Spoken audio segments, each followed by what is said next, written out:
धन्यवाद सनी जी। हम अपने संवाद कार्यक्रम के अंतिम चरण की ओर रुख कर रहे हैं और इस कड़ी में हमारे साथ में एक जुगलबंदी है। जुगलबंदी इसलिए कि हमारे साथ अब सेशन में राजनीतिक चेहरे भी हैं और उद्योग जगत का चेहरा भी है।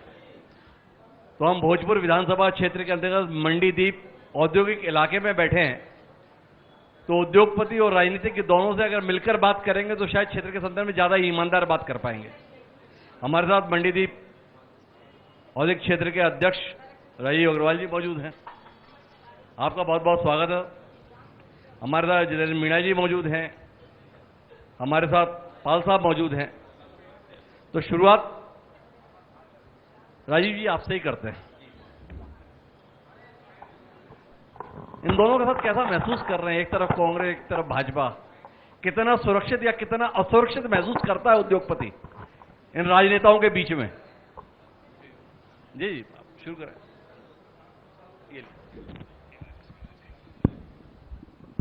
मुझे ऐसा लगता है कि शायद दोनों लोगों को यह एहसास है कि उद्योगों के बिना गत नहीं है।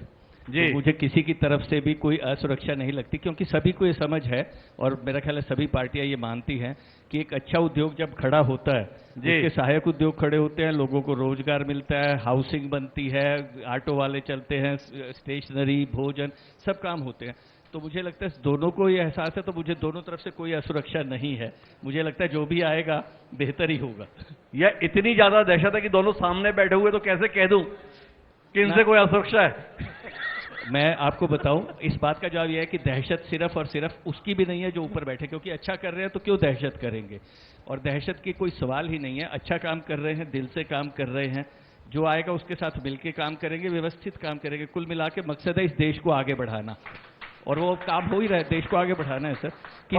मैं तो हमेशा कहता हूं सर, इस बात को समझिए, चमक सूरज की नहीं होती, चमक किरदार की है जी। तो वो कोई भी आ जाए, उसकी चमक कैसी है, काम कैसा करता है, उससे उसकी अपनी रोशनी बढ़ती है। हमें तो काम करना है, हम तो मजदूर है, लगे रहेंगे। और मजदूर की डेफिनेशन मजे से दूर, तो हम तो सब मजों से दूर। रोकना चाहूंगा मैं बीच में, उसके लिए माफी चाहता हूं मैं। कुछ लोग जा रहे हैं, मैं उनसे निवेदन करूंगा कि आप बने रहे अपनी जगह पर, क्योंकि कुछ ही देर के बाद हमारे साथ प्रदेश के स्वास्थ्य मंत्री श्री प्रभुराम चौधरी जी पहुंचने वाले हैं और आगे का जो सेशन है उनके साथ भी हमें करना है, इसलिए आप लोग भी अपनी जगह पर बने रहें। जो लोग बाहर निकले हैं उनसे भी मेरा निवेदन है वो आकर अपनी जगह पर बैठ सकते हैं, क्योंकि आगे संवाद आपके विषयों को लेकर होगा, आपकी बातों को लेकर ही होना है। ऐसे में अगर आप रहेंगे तो आप अपने सवाल भी पूछ पाएंगे। फिर से एक बार आपसे निवेदन है, आप अपनी जगह पर बैठे रहे। ये जो संवाद का कार्यक्रम है आगे भी जारी रहेगा। Sir, over to you. धन्यवाद सनी जी। आपने बताया कि हम तो मिलजुल कर काम कर रहे हैं, पर हम इतनी देर से यहां पे संवाद कर रहे हैं तो बातचीत से तो ऐसा निकल कर आ रहा है कि जैसे यहां पे काम के अलावा सब कुछ हो रहा है। तो सच किसको माने? जो पिछले 2 घंटे से लोग यहां पे बोल रहे हैं उसको सच माने, या आप आकर यहां पर हमें बता रहे हैं उसको सच माने? आप मुझे सच मानिए, उसकी वजह मैं बताता हूं जी। वो जो भी कहते हो एक दूसरे के प्रति, वो दूसरी बात है, वो प्रतिबद्धता या उस दल के प्रति या उस सोच के प्रति प्रतिबद्धता का सवाल है जी। लेकिन कुल मिला के हम सब ये तो मानते हैं कि हम सब आगे बढ़े हैं जी। हम सब ये भी मानते हैं कि हमें और आगे बढ़ना है जी। आज अगर हम चंद्रयान वहां पर उतारने वाले हैं शाम के 6 बजे, तो उसके पीछे सैकड़ों इंडस्ट्रीज ऐसी हैं जिन्होंने उसमें अपने हिस्से दिए हैं, काम दिया है, टेक्नोलॉजी दी है, पार्ट्स बनाए हैं।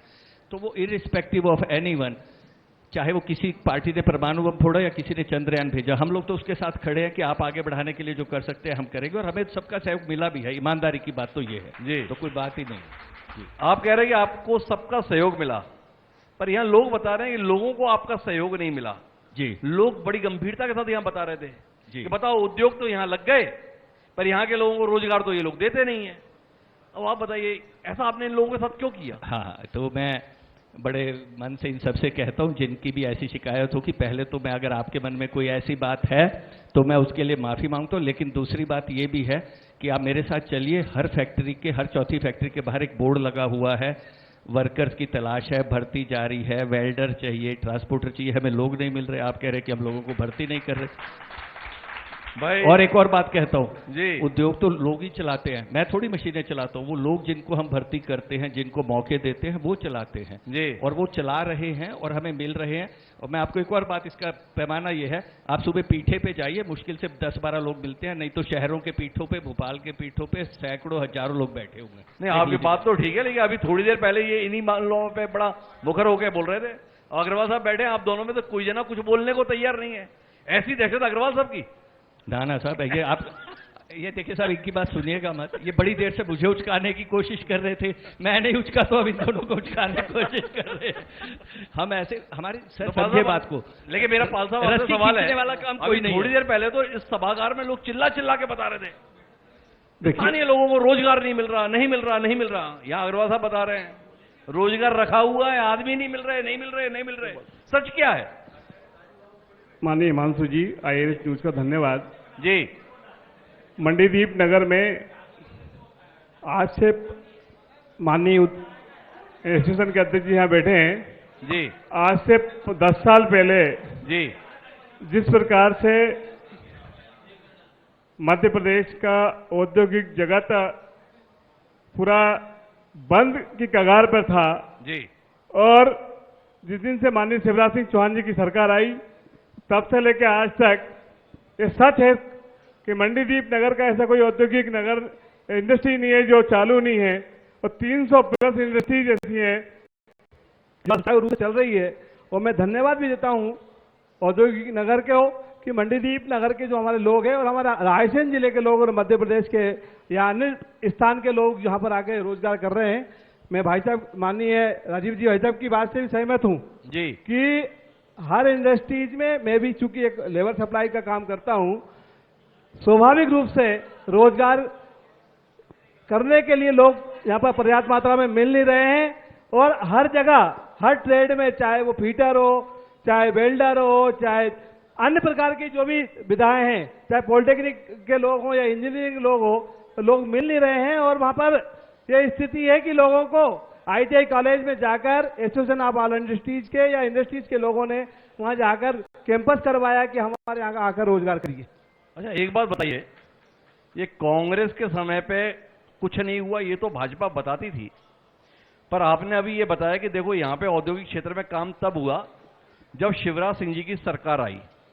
तो ये उमा भारती और बाबूलाल गौर की जब सरकार रही तब भी इस क्षेत्र को बर्बाद करके रखा हुआ था क्या? नहीं, बस तब भी चालू था, तभी औद्योगिक क्षेत्र। अरे अभी तो आपने कहा जब शिवराज जी आए तब जाके यहाँ के क्षेत्र में लेकिन मतलब- विगत 10 सालों में जो जिस प्रकार से मेरा ये कहना है, पूर्व में भारतीय जनता पार्टी की सरकार या हमारे मुख्यमंत्री जी से पूर्व में माननीय उमा जी या माननीय बाबूलाल गौर जी मुख्यमंत्री रहे जी। जब उद्योग मंत्री कैलाश विजयवर्गीय जी यहाँ पर हुआ करते थे, मेरे को अच्छी तरह याद है, तब एक उन्हें प्रोजेक्ट तैयार किया था और वो प्रदेश लेवल से लेके राष्ट्रीय स्तर तक गया। उसके बाद माननीय जिस प्रकार की समिटें और जिस प्रकार का मध्य प्रदेश के माननीय मुख्यमंत्री जी ने जिस प्रकार की समिटें करी और जिस प्रकार से औद्योगिक नगर को जहां पर आके लोगों ने, बाहर के लोगों ने या औद्योगिक के हमारे उद्योगपतियों ने इन्वेस्टमेंट किया है, इन्वेस्टमेंट समिट के कारण ही आज पूरा उद्योग नगर फल फूल रहा है। और ये कह सकते हैं कि वास्तविकता में मैं फिर पुनः ये बात कहूंगा कि रोजगार की कमी नहीं है, करने वाले होना चाहिए, पढ़ने वालों की कोई तो कमी रोजगार नहीं। की कोई कमी नहीं है, क्या कहते हैं आप? इतनी देर से बता रहे थे अरे यहाँ पर तो जमीनें ले ली, नौकरी दी नहीं, अब आप मौन है। नहीं सर, रोजगार की कमी तो नहीं है, लेकिन यहाँ लोकल के लोगों को नौकरी नहीं दी जाती जी। यहाँ युवा हैं, आप कभी कॉलेज में, प्राइवेट कॉलेज भी है अगल बगल हुए, बंसल कॉलेज है, अपना गवर्नमेंट कॉलेज अभी नहीं है लेकिन चल रहा है किराए की बिल्डिंग पे। कुछ प्राइवेट स्कूल हैं जो बच्चे, यहाँ मजदूर वर्ग का बच्चा सबसे ज्यादा है जी। 70% मजदूर वर्ग के बच्चे लोग यहाँ पढ़ रहे हैं स्कूलों में। उनसे पूछना, कभी कॉलेज जा रहे हैं, यहाँ लोकल के नाम पर, मैं इंडस्ट्री एसोसिएशन के अध्यक्ष अग्रवाल जी भी बैठे हैं, उनने बोला कि आप फैक्ट्रियों के गेटों पे जाइए, मान लीजिए वर्करों की भर्ती है, वर्करों की कौन सी भर्ती है? लेबर जी। बिल्डर, जो तगाड़ी आज युवा माननीय शिवराज सिंह जी, माननीय नरेंद्र मोदी के कह रहा हम युवाओं को पढ़ा रहे हैं, ये कर रहे हैं, वो कर रहा है, सब डिग्री दे रहा है, लेकिन डिग्री होने के बाद आज युवा पढ़ा लिखा जो इंजीनियर बन गया, वो क्या तगाड़ी उठाएगा क्या? जी मैं आपसे एक इनसे पूछना चाहता हूँ, माननीय हमारे जीवन पाल जी बैठे हैं और डिग्री लेने के बाद युवा क्या तगाड़ी उठाएगा? राजीव जी, सवाल है कि भाई उच्च शिक्षित युवाओं के लिए ये तगाड़ी उठा के आप उसकी नौकरी भर्ती निकाली जाएगा। आप नौकरी मेरा- देना चाहते हैं फिटर की, वेल्डर की, क्या इसी के लिए आता हूं मैं। यहाँ का आपके युवा सवाल का बिल्कुल सही सवाल है, दीपेश भैया ने बिल्कुल सही सवाल कहा कि साहब इंजीनियरिंग करने के बाद कोई तगाड़ी क्यों उठाए, वो मेरा बेटा हो या मजदूर का हो, सवाल वो नहीं है। सवाल इसमें ना इनका है ना इनका है, जी सवाल शिक्षा व्यवस्था का है। जी क्योंकि वो जो मैं 10 यूनिवर्सिटी के बोर्ड पर बैठता हूं, इसलिए इस बात को बड़ी प्रामाणिकता से कह रहा हूं जी कि सवाल ये नहीं है कि नौकरियां नहीं है, सही आदमी के लिए नौकरी बहुत है। ये जो इंस्टीट्यूट्स के नाम लिए जा रहे हैं, वहां के बच्चों को आप अपने यहाँ बना लीजिए एंकर। जी बनाएंगे आप तो मैं अपने यहाँ इंडस्ट्री में रख लूंगा। जी। 2 शब्द हिंदी और अंग्रेजी के नहीं बोल पाएगा, बन गया है इंजीनियर। ये शिक्षा व्यवस्था की दुरुस्ता होने की जरूरत है, इसमें किसी पार्टी की बात है ही नहीं। काश वो उन बच्चों को सिखा दिया जाता कि काम धंधा कैसे होगा, जिंदगी में क्या चाहिए और क्या करने की जरूरत है, तो वो निश्चित रूप से लगते। तो मतलब आपके यहाँ जी भी सब लोगों को आप नहीं भर्ती करते, क्या कर लेते हैं सब लोगों को भर्ती जो आपके दरवाजे पे आते हैं? जी। तो अब मेरा आपसे हिमांशु जी। सवाल ये है राजीव जी, आप तो बहुत सुधी व्यक्ति हैं। भाई दिनेश जी हमें बता रहे थे कि बड़े बड़े लोगों को आप प्रशिक्षित करते हैं। भाई प्रदेश के संदर्भ में तो बताया जा रहा है कि कायाकल्प हो गया है, और आप बता रहे हैं कि यहाँ के इंस्टीट्यूट से जो बच्चे निकल रहे हैं वो काबिल ही नहीं निकल रहे हैं। क्या कहेंगे, मध्य प्रदेश शिक्षा के सर, मामले में आज भी व्यवस्थित नहीं है? जिस गुणवत्ता की शिक्षा यहाँ के विद्यालयों में, महाविद्यालयों में मिलनी चाहिए, मध्य प्रदेश उसके मामले में पिछड़ा हुआ है। क्या महसूस करते हैं राजीव जी? हाँ, मैं आपको फिर यही बात कहता हूं, किसी भी चीज को स्वीपिंग स्टेटमेंट बना देना कि सब पे लागू होती है, वो जायज नहीं है।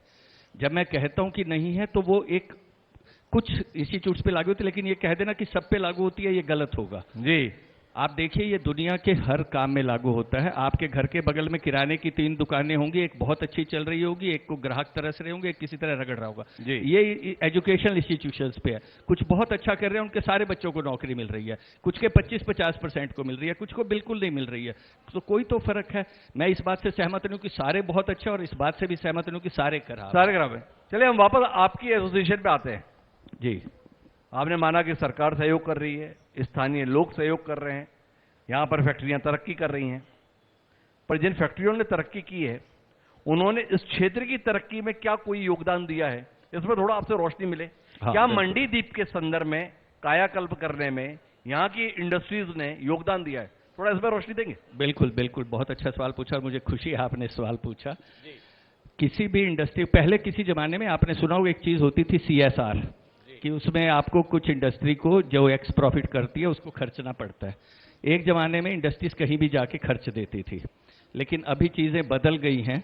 अब ये तय किया है हमने कि हम जिस जिले में बैठे हैं उसी जिले में खर्च करेंगे। और आप ये मान के चलिए कि एक यहाँ स्कूल खड़ा किया हुआ है यहाँ से 10 किलोमीटर दूर, जिसमें 48 क्लासरूम है, रेडीमेड क्लासरूम है, मॉडर्न क्लासरूम है।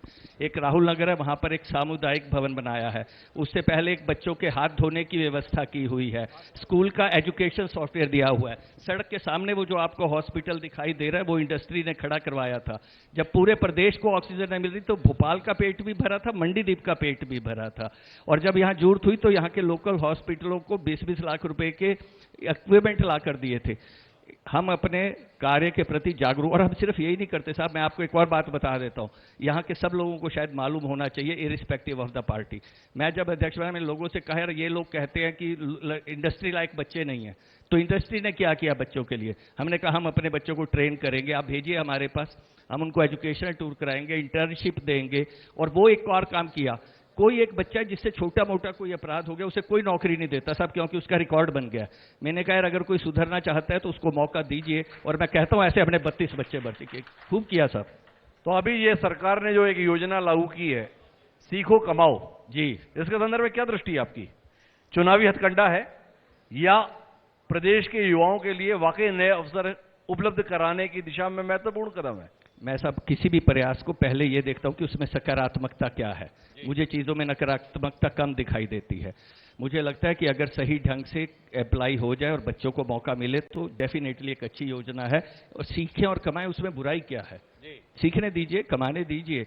हाँ, रखे ना रखे, आगे से कितना सीख पाएंगे वो बात की बात है। नहीं, सीखो और कमाओ नारा तो अच्छा है, पर क्या उस योजना के तहत आपको वाकई लग रहा है कि सिखाया जाएगा?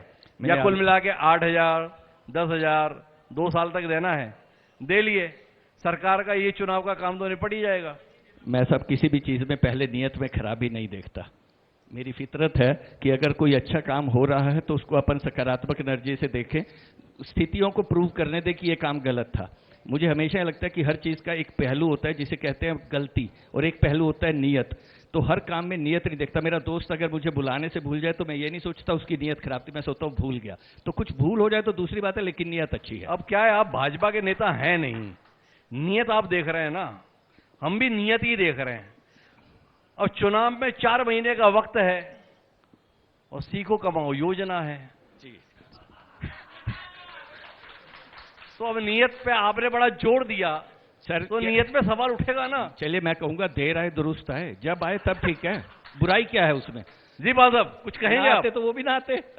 देखिए, माननीय मुख्यमंत्री जी ने बड़ी सोच के साथ सीखो कमाओ योजना के अंतर्गत जो हमारा युवा था, स्वाभाविक रूप से कि कहीं उनको रोजगार की कमी थी, लेकिन इंजीनियरिंग करने के बाद घर बैठा था, जो अभी बातचीत आई, या जिस प्रकार से मैं तो ये कह सकता हूं कि पूरे मध्य प्रदेश, पूरे देश के अंदर, मध्य प्रदेश के अंदर पहले मेघालय की शिक्षा पद्धति पढ़ाई जाती थी, और आज सौभाग्य है इस देश का, मध्य प्रदेश का, कि आज मेडिकल की पढ़ाई भी हिंदी में की जा रही है। ये बड़ी बात है कि कम से कम बच्चा पढ़ तो ले, ये हमारी नियत में कोई खोट नहीं है, इसलिए अभी नियत की बात चल रही है। तो कम से कम मध्य प्रदेश सरकार की नियत में इस प्रकार का खोट नहीं है कि हम शिक्षा देना चाहते हैं। अगर कोई बच्चा हिंदी मीडियम से पढ़कर आगे बढ़ना चाहता है तो मेडिकल की पढ़ाई भी कर ले हिंदी में, ये मध्य प्रदेश सरकार ने तय किया है। और जिस प्रकार से सीखो कमाओ योजना की बात है, तो इस मैं ये कह रहा हूं कि पूरे मध्य प्रदेश के अंदर करोड़ों करोड़ों छात्र छात्राओं ने उसके अंदर आवेदन किए हैं। और हमारे इंडस्ट्रीज के जो लोग हैं, पूरे मध्य प्रदेश की बात कर रहा हूं मैं, तो इंडस्ट्रीज के लोगों ने, वहां के एसोसिएशनों ने आगे बढ़कर सरकार से मांग करी है कि सीखो कमाओ योजना के अंतर्गत जिन छात्र छात्राओं ने आवेदन किए हैं उनको आप हमारी फैक्ट्री के अंदर भेजाइए, हम उनको रोजगार देंगे। अच्छा एक बात बताइए, आपकी पार्टी के कितने कार्यकर्ता इस योजना के तहत आवेदन कर रहे हैं जो पुराने कार्यकर्ता हैं? ये सवाल इसलिए कर रहा हूं, सही सवाल करा आपने। क्या आजकल आपकी पार्टी में जो नए नए दूसरी पार्टियों से आ रहे हैं उनको बड़ा महत्व मिल रहा है, तो पुराने लोगों के लिए क्या ठीक ठाक प्रावधान इसमें है? देखिए, भारतीय जनता पार्टी का जो परिवार है वो बड़ा परिवार है, और बड़ा परिवार में जब मैं तो ये मानता हूं कि घर के अंदर भी 5 बर्तन होते तो हो सकता खटखट होती रहती है, वो भी एक साथ बर्तन साफ होते हैं तो एक साथ बिना आवाज के नहीं हो सकते, आवाज आना स्वाभाविक है, लेकिन वो एक साथ एक प्याने के अंदर एक साथ दिख जाए, ये बहुत महत्वपूर्ण है। भारतीय जनता पार्टी में हमारे जो अन्य संगठन परिवार के लोग आए हैं उनका हम स्वागत करते हैं, और हमारे जो वरिष्ठ हैं और जिनने भारतीय जनता पार्टी को गढ़ा है, जनता पार्टी जनसंघ और जनता पार्टी से आज भारतीय जनता पार्टी बनी है, 1980 के बाद से जो हमारे वरिष्ठ हैं उनका भी सम्मान करते हैं, और उनका मान सम्मान भारतीय जनता पार्टी में हमेशा बना रहेगा। हम जाने कब से इंतजार कर रहे हैं कि कब गौरीशंकर शेजवार और प्रभुराम चौधरी साथ दिखेंगे, दिखवा नहीं पाए आप, थोड़ा रोशनी दीजिए ना। ये मैंने पहले भी ये बात कही है कि स्वाभाविक रूप से परिवार में टकराहट होती है, और गौरीशंकर शेजवार जी हमारे वरिष्ठ नेता हैं जी, और मध्य प्रदेश विधानसभा में उन्होंने सांची का नेतृत्व किया है और प्रदेश के हमारे पूर्व में नेता प्रतिपक्ष भी रहे हैं। लेकिन आज जो परिस्थितियां बनी थी उस परिस्थितियों के कारण माननीय शेजवार जी किसी प्रकार से हमसे दुखी रहे होंगे, लेकिन आने वाले समय में आज उनका बेटा मध्य प्रदेश में भारतीय जनता पार्टी के प्रकोष्ठ में प्रदेश की जवाबदारी के साथ काम कर रहे हैं मुदित जी, क्योंकि शेजवार जी की उम्र के साथ वो उनको हमको मार्गदर्शन कर रहे हैं और मोदी जी भारतीय जनता पार्टी में सक्रिय रूप में काम कर रहे हैं। अच्छा वो मार्गदर्शन कर रहे हैं, ये काम कर रहे हैं, और आप उनको नोटिस पे नोटिस दिए जा रहे हैं? नहीं, ऐसी जानकारी मुझे नहीं है। अगर ये आपके माध्यम से कि भारतीय जनता पार्टी में से उनको, तो माननीय शेजवार जी को तो अभी कोई नोटिस भारतीय जनता पार्टी ने नहीं दिया है। कमाल हो गया, प्रभुराम जी की जीत की खुशी में आप इतना भूल गए कि गौरीशंकर जी के साथ क्या हो गया। पर बहरहाल मैं वापस आता हूं आपके पास में, और आपसे जानना ये चाहूंगा कि हर औद्योगिक क्षेत्र के संदर्भ में एक आयु सीमा देखी जाती है कि एक समय बड़ा शिखर पर होता है और उसके बाद में ढलान आना चालू हो जाता है। मंडीदीप औद्योगिक क्षेत्र की क्या स्थिति है? फैक्ट्रियां जो शुरू हुई वो बनी हुई हैं, विस्तार ले रही हैं, या अब उनके उखड़ने का क्रम शुरू हो गया है? उखड़ने का क्रम शुरू हो गया है। वैसे बीच में उमा भारती जी जब मुख्यमंत्री बनी थी तो उसी बीच में पीएनजी फैक्ट्री का आगमन हुआ था और पीएनजी फैक्ट्री ने छोटे छोटे उद्योगों को रोजगार दिया। उसमें युवाओं को तो नहीं मिला, लेकिन छोटे छोटे उद्योग खुले पीएनजी के आने से। आज पीएनजी धीरे धीरे करके अपना यहाँ से उखाड़कर प्लान करने में लगी हुई है। जी, एक बीच में जीवन भाई साहब से निवेदन है, उन्होंने भी बोला था हमारा युवा सीखने के लिए उसमें जा रहा था। बीच में माननीय मुख्यमंत्री शिवराज सिंह जी ने घोषणा करी थी, जो भी मेरा युवा मंडीदीप जब चुनाव प्रचार हुआ था तो नगर पालिका से जब मैं चुनाव लड़ा था उसमें बोला गया था जो भी युवा यहाँ रोजगार या इंडस्ट्री डालेगा मैं उसको लोन दूंगा, मैं इसकी गारंटी लेता हूं। बहुत से युवा इसमें बैठे हैं, कभी आप इसमें से जाके किसी युवा से जाके पूछोगे, जब फाइल बना के उद्योग कार्यालय है यहीं AK-बिन में, वहां जाके फार्म जमा करा, उद्योग डालने की बात हुई तो बैंक वालों ने ये बोला कि भैया शिवराज मामा क्या गारंटी दे रहा है क्या, उनसे लिखवा कर दे दो कि आपने लोन जमा नहीं करोगे तो आपको उद्योग। जब उन्होंने बोला कि उद्योग कोई भी खोलेगा उसकी गारंटी मैं देता हूं और उद्योग खोलने में मैं सहयोग करूंगा, लेकिन बैंक वालों ने नए युवाओं को उद्योग खोलने में कोई मदद नहीं करी। जी, ये घोषणाएं रह गई और धरातल पर गई। उसके बाद बेरोजगारी के बाद में इनने बेरोजगारी के उसमें मुद्दे की बात करने लगे। आज युवा हकीकत में आपको जानना है तो मैं तो कहता हूं आपने संवाद अभी यहां रखा है, कभी चौराहे पे किसी कॉलोनी में से निकलोगे, यहां बहुत सौ के बच्चे राजनेता बैठे हैं और कुछ बिजनेसमैन बैठे हैं जिनके बच्चे उनके छोटा छोटा उद्योग चला रहे हैं। उनका एक लड़का जहां पढ़ रहा है उनसे पूछो उनके बच्चों को कभी यहां मंडीदीप इंडस्ट्री में नौकरी का, कोई का बच्चा पूना में काम कर रहा है इंजीनियरिंग करके, कहीं कोई का बच्चा मुंबई में काम कर रहा है, कोई का बच्चा इंदौर जा रहा है, लेकिन मंडीदीप का जिंदगी निकल गई इनकी यहाँ पढ़ते हुए उनका, लेकिन यहाँ उनको नौकरी का कोई नहीं मिला। तो मंडीदीप में मैं बीच में एक सवाल कर रहा हूं, मंडीदीप में कौन के बच्चे पढ़ रहे हैं? लाहौर के बच्चे काम कर रहे हैं, कराची के बच्चे काम कर रहे हैं, इस्लामाबाद के बच्चे काम कर रहे हैं। भाई आप भारी ऐसा कर रहे हैं जैसे हिंदुस्तान के बच्चे नहीं पाकिस्तान के बच्चों को नौकरी देने के लिए मंडीदीप में फैक्ट्रियां खुली हुई है। मंडीदीप में हिंदुस्तान से आए हुए सब लोग हैं जी, और हिंदुस्तान के यहाँ सब निवासी जहाँ पूरे देश से रह रहे हैं। मैं आम आदमी पार्टी के मनीष भाई बैठे हैं, वो भी युवा है मेरे साथ के, उनसे पूछा, वो युवाओं की आवाज उठा रहा है। माननीय उन्होंने विधायक जी से भी आवाज उठाई, आपने अभी तक यहाँ के युवाओं को कितना रोजगार दिलवाया? जी, जब चुनाव होते हैं तो इस यही मैदानों में, चाहे दशहरा मैदान हो या मंगल मार्केट का मैदान हो, घोषणा की जाती है कि भैया हमारे युवाओं को, हम इतने के लोगों युवाओं को रोजगार देंगे।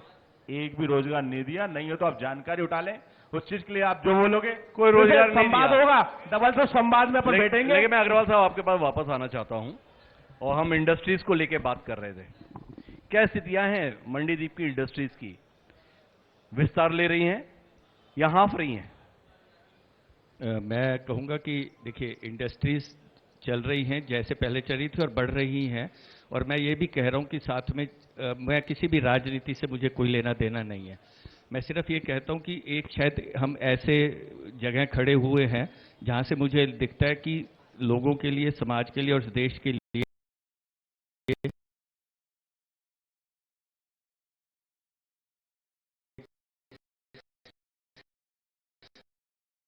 ऊंचे जाने का, आगे बढ़ने का अच्छा मौका है। और को यहाँ से टैक्स मिल रहा है, वो बढ़ता जा रहा है, वो अपने आप एक पैमाना है। लेकिन मैं सवाल ये करना चाहता हूं कि मंडीदीप इंडस्ट्रियल एरिया के रूप में बहुत लंबे समय से स्थापित है जी, और वर्तमान में जो दौर है वो आईटी का है जी। पर आईटी के संदर्भ में जब पसंद की बात आई मध्य प्रदेश में, तो लोगों ने मध्य प्रदेश या भोपाल के स्थान पर इंदौर को पसंद किया। इस बदलाव के संदर्भ में क्या दृष्टि है? क्या यहाँ के लोगों का स्तर ठीक नहीं है? बिल्कुल ठीक है। सोच ठीक नहीं है, काम ठीक रही है? क्यों मंडीदीप या भोपाल पसंद नहीं बना और इंदौर को प्राथमिकता देना चाहा? जी, आपने मेरी दुखती रग पे हाथ रख दी। मुझसे अगर बस चले, बिल्कुल ठीक है, मैं आपके इस बात पे साथ हूं, मैं इन दोनों के साथ हूं इस बात पर कि भोपाल क्यों नहीं। दुनिया के सबमिट हो रहे हैं, दुनिया के काम होते हैं, सब देश प्रदेशों की राजधानी में होते हैं, क्यों इंदौर ले जाते हैं आप? आपका इलेक्ट्रॉनिक्स पार्क आया, वो आप इंदौर ले गए, आपका मिलेट पार्क आया, वो आप इंदौर ले गए, आपका ऑटोमेटिक इंडस्ट्रियल एरिया है, वो आप इंदौर ले गए, क्यों भाई, भोपाल क्यों नहीं? और भोपाल में और मंडीदीप में क्या कमी है?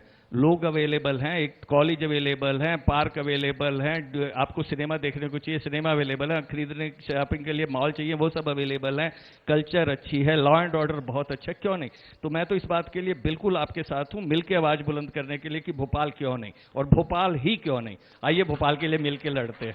तो पासा थोड़ा रोशनी दो भाई, यहाँ के लोग आपको वोट तो ठीक ठाक देते हैं, उसके बदले में आप ये सब करते हैं। देखिए, भोपाल प्रदेश की राजधानी है, इंदौर आर्थिक राजधानी है, और आज से नहीं देश आजादी से पूर्व से इंदौर का एक अपना कल्चर रहा है, और वहां पर पूरे भारत लघु भारत के रूप में इंदौर प्रसिद्ध है पूर्व से भी। लेकिन मैं भाई साहब माननीय राजीव अग्रवाल जी की बात से भी सहमत हूं कि मध्य प्रदेश की राजधानी भोपाल क्यों नहीं होना चाहिए। अगला समिट, अब आने वाला समिट भोपाल में हो, ऐसे हम माननीय मुख्यमंत्री जी से भी आग्रह करेंगे, और चाहेंगे कि हमारी जो आसपास की इंडस्ट्रीज है जो जहां पर समिट में भाग ले सके, इस हेतु माननीय मुख्यमंत्री जी से भी हम आग्रह करेंगे। क्यों आपको सुरेंद्र पटवा जी से कोई उम्मीद नहीं रहेगी कि वो कुछ कर पाएंगे?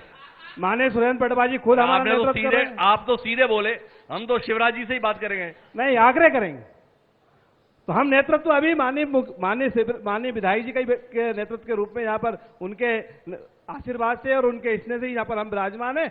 आज वो अस्वस्थ है, इस कारण से आपके आयोजन में नहीं आ पाए, नहीं तो आज जरूर आ रहे थे। अच्छा, एक सवाल करता हूं आपसे, वो अस्वस्थ हैं इसलिए यहां नहीं आ पाए, पर क्या कारण हुआ वो मंत्रिमंडल में भी नहीं आ पाए? ये मैं चूंकि माननीय हिमांशु जी इस चीज के जवाब दे, चूंकि मैं भारतीय जनता पार्टी का प्रदेश की ओर से प्रवक्ता नहीं हूं, मैं आज के कार्यक्रम में स्थानीय मुद्दों को लेकर यहां पर विराजमान हूं।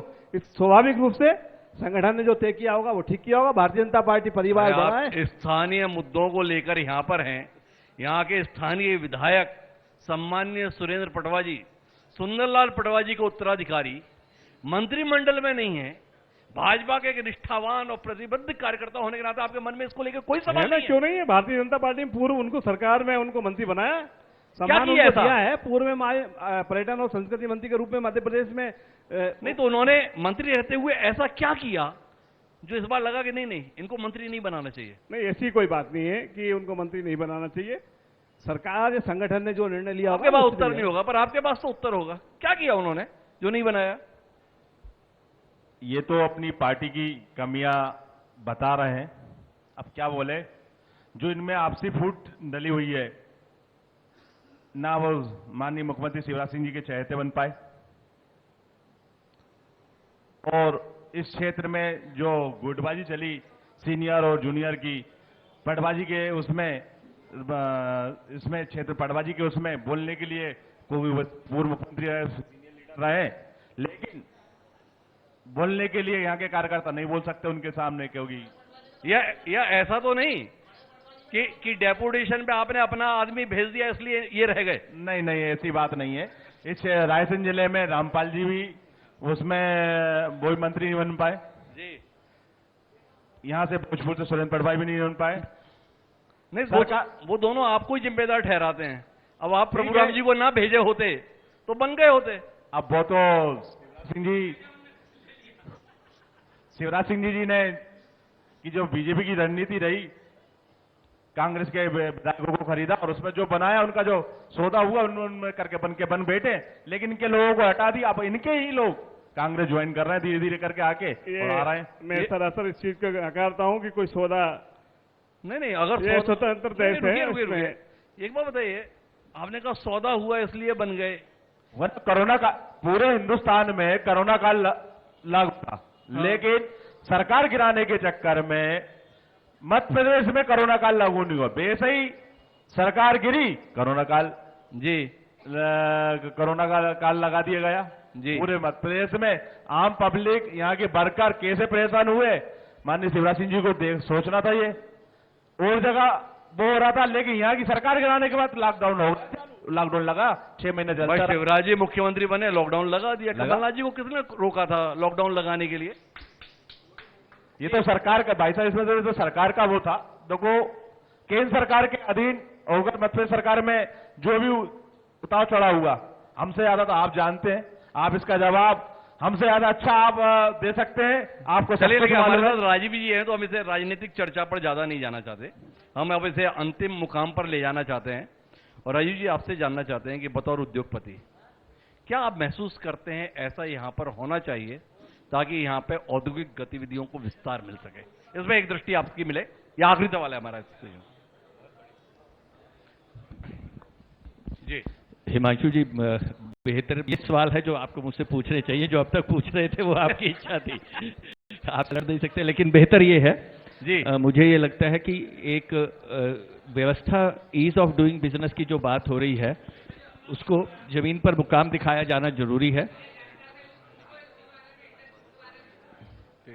जी जी हाँ, दूसरा मुझे लगता है कि आपने जो बात कही आईटी वाली बात, जो है आईटी इंडस्ट्रीज को यहाँ लाने जाने की जरूरत है। थोड़ा सा उसमें जोर लगाना पड़ेगा, लेकिन अगर समय लगाएंगे, मेरे बच्चे तो पढ़ गए, लेकिन मुझे लगता है आने वाली पीढ़ी के लिए ये सब जो नौजवान बैठे हुए हैं, इन सब के लिए जरूरी है कि यहाँ पर आईटी इंडस्ट्रीज आए, क्योंकि भविष्य वहीं की तरफ जा रहा है। और ये 2-3 काम होने से मुझे लगता है बेहतर काम हो पाएगा। तो अगर आईटी के संदर्भ में यहाँ पर काम को विस्तार दिया जाएगा तो राजीव जी को लगता है कि कुछ ना कुछ काम बन पाएगा। अनुराग जी, मैं चाहूंगा कि अगर जो डायस है इसको लेकर जनता के बीच में कोई सवाल है राजीव जी को लेकर, खास तौर पर उद्योगपतियों को लेकर, तो एक बार पूछे जाए।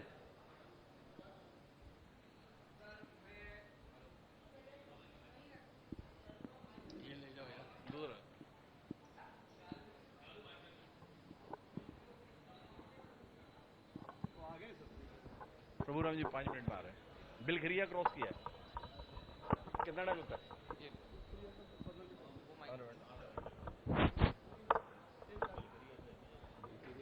हेलो सर, मैं ये कहना चाहता हूँ इंडस्ट्रियल एसोसिएशन के अध्यक्ष महोदय जी से कि जिसके कारण नियमित नहीं हो पा रहे कर्मचारी, ऐसा क्या कारण है? क्या योग्य नहीं है यहाँ के युवा?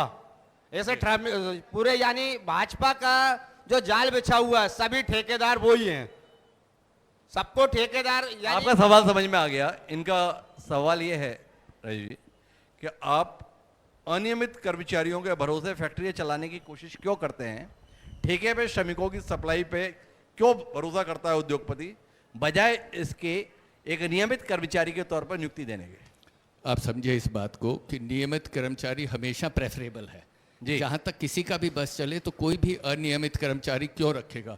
क्योंकि दिक्कत यह है कि नियमित को सिखाएगा, उस पर 1-2 साल खर्चा करेगा, जब वो सीखेगा तो वो चला नहीं जाता, फिर वो उसकी काम में काम आता है। अनियमित में तो ये है कि अगर ठेके के थ्रू आ रहे हैं तो कभी 40 आदमी आ रहे हैं, कभी 30 आ रहे हैं, कभी 10 चेहरे बदल कर आ रहे हैं। कि मुझे लगता है सीजनल काम होता है कि कुछ लोगों की जरूरत पड़ती है कुछ महीने के लिए, जैसे कोई फसल से जुड़े हुए काम है, किससे उसमें जरूर ऐसा कुछ होता हुआ लेते हैं। बट कोशिश अभी की ये रहती है कि जहां तक हो सके नियमित आदमी लिए जाए। लेकिन आपकी बात जायज़ है कि कुछ कंपनीज ऐसी हैं, लेकिन उनमें सीजनल काम होते हैं। एक टाइम होता है जब लोगों की ज़्यादा जरूरत पड़ती है, तो उसमें कोई बात नहीं। देखिए, आपकी राय, आपका काम मेरी सवाल राय अलग अलग हो सकती है। आप जवाब अपनी मर्जी के अनुरूप नहीं ले सकते। राजीव जी को अधिकार है, वो जो उत्तर देना चाहे वो दें। ना ठीक है, उसकी दर जाए ना, कोई उसमें बुरा मानने की बात नहीं है, वो जायज़ बात है। हो सकता है उनका अनुभव ऐसा, वो इसलिए कह रहे हैं, वो गलत नहीं कह रहे, मैं ये नहीं कह रहा। लेकिन मैं अपने अनुभव से बता रहा हूँ कि ऐसा नहीं है कि सब कंपनियों में सिर्फ ठेके के आदमी काम कर रहे हैं, और ऐसा भी नहीं है कि कोई भी कंपनी ऐसी है जिसमें नियमित आदमी नहीं है। कुछ नियमित है, कुछ अनियमित है, जिसकी जैसी जरूरत है वैसे है, जिसकी जैसी जरूरत है। मेरे साथ पूर्व नगर पालिका अध्यक्ष बैठे हुए हैं, थोड़ा अपना अनुभव साझा कीजिए ना यहाँ के उद्योगपतियों के साथ में। चुनाव में ही मदद लेते हैं या बाकी समय भी मदद करते हैं? हमेशा मदद लेते हैं भाई साहब के, हमेशा हम संपर्क में रहते हैं और लोगों के लिए हम लड़ते रहते हैं, उद्योग वालों से और भाई साहब से भी निवेदन करते रहते हैं और मदद भी करते हैं जो जिस काबिल होता है। आप हमेशा लड़ते क्यों रहते हैं? आप हमेशा लड़ते क्यों रहते हैं? नौकरी के लिए, लोगों के लिए जी, जो जिस काबिल है। नहीं, मैं बद्री भैया की बात की तारीफ करता हूँ। लड़ते किसके लिए? नौकरी के लिए नहीं। बीच में कुछ केस किसानों के खेतों में आग लग गई, तो बद्री भैया ने फोन करा कि यार ये इनकी हेल्प करनी पड़ेगी। मैंने कहा क्या करूं हेल्प? क्या, कुछ भी करो यार, कुछ तो करो इनके लिए। तो ये लड़ाई है, तो हम उन किसानों तक पहुंचे और उनकी जो हेल्प कर सकते, आपका ध्यान होगा, फोन किया था, तो वो करते रहते हैं सर। जैसी जैसी व्यवस्था बनती है मिलजुल कर करते हैं, कोई दिक्कत नहीं। पर राजीव, यहाँ पर भी उद्योग होते हैं, वहां पर पॉल्यूशन एक विषय होता है जी। और अभी आपने स्वयं बताया कि आसपास किसान हैं, जी मंडीदीप एरिया की पॉल्यूशन को लेकर क्या स्थिति है? हाँ, ये एक बड़ा सेंसिटिव इशू है और जिसको लेकर हम बड़े गंभीर भी हैं और चिंताग्रस्त भी हैं। जी, हम अपने उद्योगों से भी लड़ रहे हैं जो एक दो हैं गड़बड़, और कुल मिला के मैं आप सबको कहता हूँ इस बात को समझिए कि आपको भी इस बात का एहसास रहे। धरती पर जब भी हम बैलेंस शीट बनाते हैं किसी फैक्ट्री की, उसमें ये तो आता है कि क्या खरीदा, क्या बेचा, क्या पाया, लेकिन ये नहीं लिखा होता कि वातावरण को कितना नुकसान हुआ, धरती को कितना हुआ, वो किसी बैलेंस शीट में आता नहीं। अब सरकार ने उसमें बड़ी भारी सख्ती कर दी है। उद्योग चलाना असंभव है अगर पोल्यूशन वालों के आपके पास सर्टिफिकेट और नियम नहीं है। बावजूद इसके जैसे हर किसी ट्रेड में कुछ लोग काली बिल्ली जिसे हम कहते हैं होते हैं, उनसे हम लड़ रहे हैं और निश्चित रूप से हम इस बात को इंश्योर कर रहे हैं कि लोगों को ये जागरूकता है कि ये धरती हमारी उधारी है आने वाली पीढ़ियों की, इसको सही सलामत रखना है, इसके प्रति हम प्रतिबद्ध हैं। हमारे साथ में अभी अभी जिसने राष्ट्रीय राजनीतिक दल का दर्जा हासिल किया, आम आदमी पार्टी के प्रतिनिधि भी हैं। आम आदमी की कोई बात आपके पास? सर, सबसे बड़ा ये है कि जो यहाँ के स्थानीय नागरिक हैं, पॉल्यूशन वो झेलते हैं, सारी कंपनियों का प्रदूषण उनके घरों में घुसता है, लेकिन जब जॉब की बारी आती है तो हम बाहरी राज्य से टेक्निकल बंदे ले आते हैं। जैसे अभी सर ने कहा कि लेबर भर्ती तो चालू है, लेकिन ओनली लेबर भर्ती चालू है, टेक्निकल लोगों के लिए हर इंडस्ट्री के, हर कंपनी के दरवाजे बंद हैं। जैसे कोई इंजीनियर है या चाहे वो किसी भी फील्ड से उसने इंजीनियरिंग की या टेक्निकल डिग्री ली है, तो उसके लिए मंडीदीप में कंपनियों के दरवाजे हमेशा बंद पाए गए। ऐसा क्यों होता है? टेक्निकल बंदों में क्या वो क्षमता नहीं होती जो मंडीदीप में काम आप कर इतने ना समझ हैं क्या? जो आपने कहा कि ऐसा क्यों होता है, आप तो समझ पाए होंगे ना कि ऐसा क्यों होता है, तो थोड़ा बताइए ना क्यों ऐसा होता है। सर, जब कुछ लोगों से मेरी चर्चा हुई तो इंडस्ट्री के ही लोगों ने ये कहा कि देखिए जो लोकल के लोग होते हैं ना, वो कंपनियों में आकर के बाहरी नेतागिरी शुरू कर देते हैं, इस वजह से हम उन्हें देने से कतराते हैं। ये मेरी कई लोगों से बात हुई। मैं सबका एक बार उसमें प्रतिक्रिया ले लें। मैं आपको इस बात का जवाब दे दूं कि मैं इस बात से सहमत हूं। हम सिर्फ और सिर्फ आदमी की योग्यता परखते हैं, ना जाति देखते, ना धर्म देखते, ना पार्टी का अलायंस। किसी ने आज तक इंटरव्यू में नहीं पूछा होगा कि तुम कौन सी पार्टी के हो। यहाँ बैठा कोई बता दे कि किसी से पूछा हो कि नौकरी देते हुए कि तू कौन सी पार्टी को भाई सपोर्ट करता है, कभी ऐसा नहीं होता है। तो फिर फैक्ट्री कैसे चलाते हैं साहब? हाँ, फैक्ट्री चलाते हैं ढंग के आदमी से, योग्य। सवाल मैंने इसलिए कहा कि जितने भी राजनीतिक दल हैं जी, वो तो सफलता के लिए सबसे पहले जाति देखते हैं, क्षेत्र देखते हैं, इन्हीं सारे पैमानों पर देखते हैं। इसीलिए ये बदलते रहते हैं, हम चलते रहते हैं जी। तो पाल साहब क्या कहेंगे आप?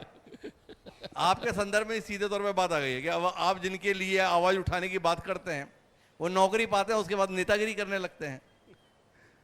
देखिए, नौकरी और समाज सेवा दो अलग अलग है जी।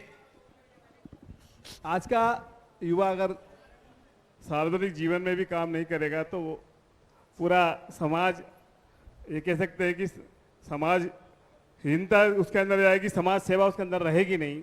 तो स्वाभाविक रूप से मैं मेरे छोटे भाई मनीष जी की बात से सहमत हूँ कि इंजीनियर, डॉक्टर, अपने यहाँ तो पहले इंजीनियरिंग कॉलेज ही नहीं हुआ करता था, लेकिन आज बंसल कॉलेज और 3-4 कॉलेज इस क्षेत्र के अंदर बने हैं जी।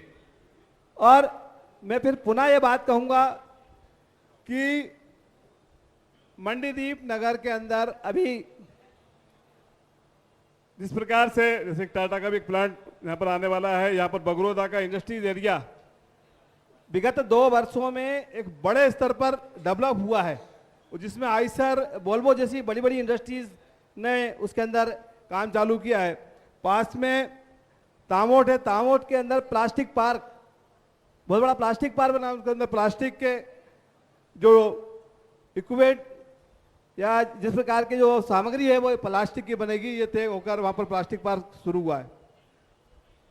कहीं न कहीं योग्यता की बात है कि कोई बच्चा जब इंजीनियरिंग कर लेता है तो स्थानीय स्तर पे भी उनके इंटरव्यू होते हैं जी। और स्थानीय स्तर के वहाँ के प्रबंधक भी उनको बुलाते हैं। और हमारे जो राजनीतिक दल के यहाँ पर लोग बैठे हैं, कोई कांग्रेस भाजपा की बात इसमें नहीं करना चाह रहा हूँ, लेकिन भारतीय जनता पार्टी के लोग हो या कांग्रेस के लोग हो या आम आदमी पार्टी के लोग, जो समाज में लोग काम कर रहे हैं समाज सेवा के रूप में, वो माननीय इंडस्ट्री एसोसिएशन के अध्यक्ष जी से या अन्य किसी भी प्रबंधक से बात करते हैं तो मैं ये कह सकता हूँ कि उनकी बात खाली नहीं रखते वो, और उसको कहीं न कहीं रोजगार देने का प्रयास लोगों को करते हैं। रोजगार देने का काम करते हैं। ये तमाम कॉलेज मैं को एक लेकर बात आ कह रही दूं है। सर जी इसमें। राजीव जी।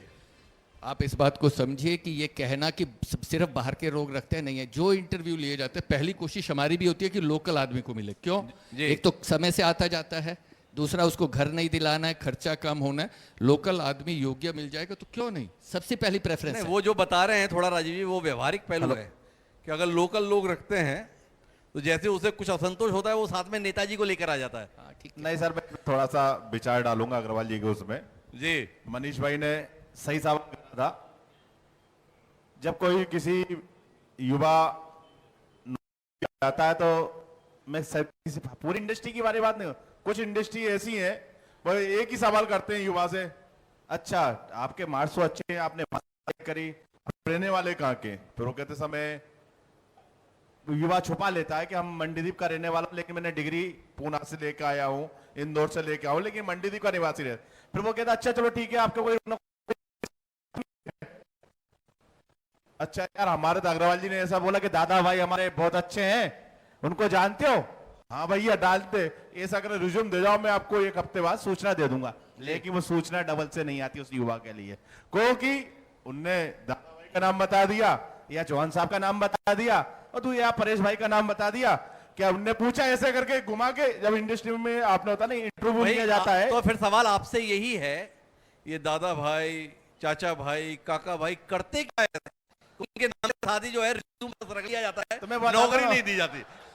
इंडस्ट्री नहीं चाहती कि लोकल के राजनेताओं में इंटरफेयर, हमारा इंडस्ट्री में इंटरफेयर हो, लेकिन मैं पूरी इंडस्ट्री को गलत नहीं मानूंगा। कुछ इंडस्ट्री ऐसी है, अरे आप इंडस्ट्री को खराब करते हैं तो ठीक है जी, पर जिनके कारण से नौकरी नहीं मिलती है वो ऐसा क्या करते हैं? इस पे तो थोड़ा प्रकाश दीजिए ना। मैं सभी की, मैं कांग्रेस पे ही बात नहीं कर रहा हूं, मैं बीजेपी की भी बात कर रहा हूं। सबकी बात कर रहा हूं कि सारे राजनीतिक दलों के मठाधीश ऐसा करते क्या हैं कि जिसके चलते फैक्ट्री के मालिकों के वो लगता है भाई दूर ही रहो। लोकल को, नेताओं को वो दूर रखते हैं इंडस्ट्री से, मेरा ये बस यही है। लोकल के नेताओं की बात वो नहीं चाहते कि लोकल के नेता इंडस्ट्री में इंटरफेयर करे, आके वो रहे।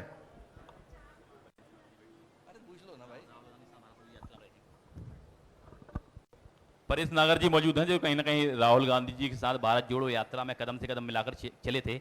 आप किस बच्चा रखिए, क्या कहना है आपका?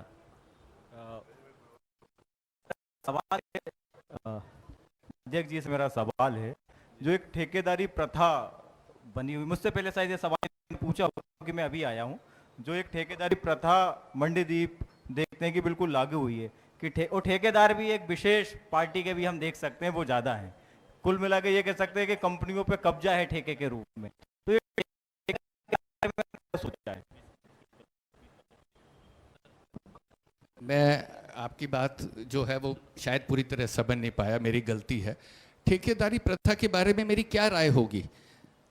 आप समझिए, एज ए इंडस्ट्री मैं चला रहा हूँ, मेरे पास कुछ लोग काम कर रहे हैं, किसी दिन मुझे ज़रूरत है, मैंने किसी को कहा भैया मुझे कुछ लोगों की ज़रूरत है 3 महीने के लिए, तो किसी ने लाके लेबर किया, लोकल ही आदमी आता है सारा। तो उससे मतलब जहाँ तक कब्जे वाली बात है, अगर ऐसी कोई बात है तो ये मेरे लिए चिंता की विषय। मुझे उनका नाम बताइए किन पर कब्जा कर लिया पहले, तो मैं वो व्यवस्था ये आपको ज़्यादा बेहतर पता है। और क्योंकि ये चिंता की बात है। अगर आप कह रहे हो कि ठेकेदार ने फैक्ट्रियों पे कब्जा, आपको ज्यादा बेहतर पता है। किसने? अच्छा, तो फिर तो बहुत अच्छी बात है भाई। ये मेरे अगर कुछ नहीं होता सर, हम अगर ऐसे कब्जे होते रहे फैक्ट्रियों पे तो बात बदल जाएगी। और सबके सवाल, मनीष भाई जो बैठे हैं उनके परिवार के सदस्य भी फैक्ट्रियों में काम करते हैं, आपके भी करते हैं, ऐसे कोई कब्जे वाली बात है। लेकिन कहीं कहीं परिस्थितियां, देखिए exceptions are always there, exception rule नहीं हो सकता। खराब नहीं है ये भी नहीं है, हर फील्ड में लागू होता है। सारे राजनेता अच्छे और सारे खराब है ये नहीं है। हर व्यापार में, हर बिजनेस में एक आध कोई होता है ऊंच नीच, तो ठीक है सर, वो पार्ट ऑफ द लाइफ है, झेलते हैं, चलाते हैं। Thank you. तो चलिए अब हम इस सेशन को यहीं पे विराम देते हैं, और विराम हम इसलिए दे रहे हैं कि हमारे साथ में एक यात्री बैठा हुआ है, तो कुछ उसके यात्रा के अनुभवों को साझा कर लेंगे, क्योंकि एक जिसके साथ सेशन करना है वो अभी भी यात्रा पर है। नाम उनका प्रभुराम चौधरी है। तो प्रभुराम चौधरी जो है अभी सड़क पर हैं, पर सड़क पर 4000 किलोमीटर चलकर जो शख्स यहाँ पर सोफे पर बैठा है, थोड़े उसके 4000 किलोमीटर की यात्रा के अनुभव को हम साझा करेंगे। पर उससे पहले आप तीनों मेहमानों के प्रति धन्यवाद ज्ञापित करेंगे जो इस चर्चा का हिस्सा बने। मैं चाहूंगा एक बार जोरदार तालियां हमारे तीनों मेहमानों के लिए और आगे की कार्रवाई के लिए सनी जी से आग्रह। बिल्कुल, तालियों की गड़गड़ाहट में कमी नहीं होनी चाहिए। लेकिन अभी इससे पहले आप सभी से निवेदन है कि आप मंच पर बने रहिए सम्मान के लिए। दिनेश,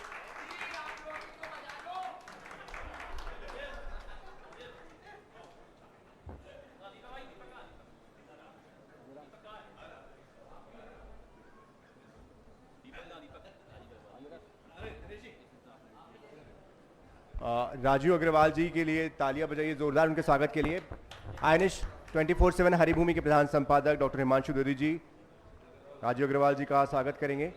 तालियों की कमी नहीं होनी चाहिए, तालियां बजती रहनी चाहिए। आपके बीच से ही ये सभी लोग हैं और आपके साथ ही आगे भविष्य में ये रहने वाले हैं। तालियां बजती रहे।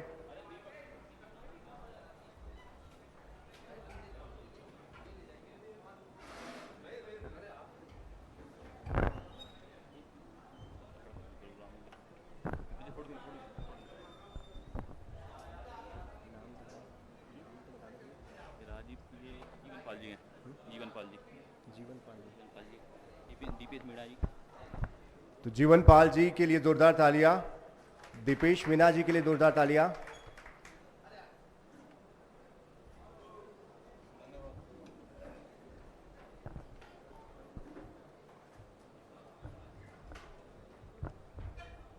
राजीव अग्रवाल जी